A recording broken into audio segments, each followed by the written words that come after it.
শুধু আজকের জন্য 22শে জুলাই আত্মার মৃত্যু।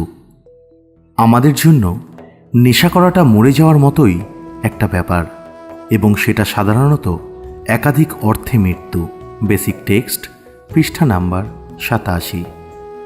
নিউকামার হিসাবে যখন প্রথম মিটিংয়ে এসেছিলাম, অনেকেরই জীবনের প্রদীপটা টিম টিম করে কোনো ক্রমে জ্বলেছিল।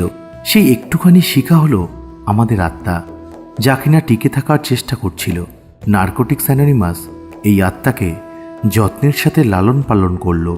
ফেলোশিপের ভালোবাসা এই ক্ষীণ শিখাকে হাওয়া দিয়ে দিয়ে বাড়িয়ে আগুনে পরিণত করল।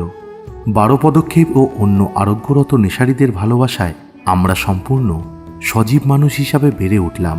ঠিক যেরকমটা আমাদের উচ্চতর শক্তি আমাদের দেখতে চান। আমরা জীবনের আনন্দ উপভোগ করতে শুরু করলাম, আর বেঁচে থাকার একটা উদ্দেশ্য খুঁজে পেলাম। এক একটা দিন আমরা নেশা থেকে দূরে থাকার পথটা বেছে নিচ্ছি, আর আমাদের আত্মা নতুনভাবে সজীব হয়ে উঠছে। এতে ঈশ্বরের সাথে আমাদের সম্পর্কটা আরও গভীর হয়। নেশামুক্ত থাকার জীবনকে বেছে নেওয়ার প্রতিটি দিনে আমাদের আত্মা আরও শক্তিশালী হয়। যদিও রিকভারির জীবন নানা পুরস্কারে পরিপূর্ণ, তা সত্ত্বেও কোনো দিন নেশা করার ইচ্ছাটা অত্যন্ত প্রবল হয়ে উঠতে পারে। আমাদের ভাসিয়ে নিয়ে যেতে চায় যখন মনে হয় যে আমাদের জীবনের সব কিছু গণ্ডগোল হয়ে গেছে। তখন আবার নেশা করাটাই পালানোর একমাত্র রাস্তা বলে মনে হতে পারে।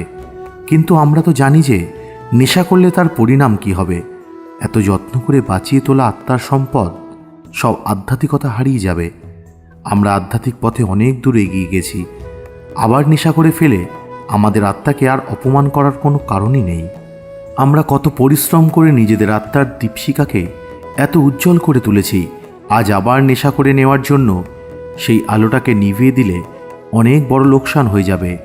শুধু আজকের জন্য আমি কৃতজ্ঞ যে আজ আমার আত্মা মজবুত এবং সজীব আছে।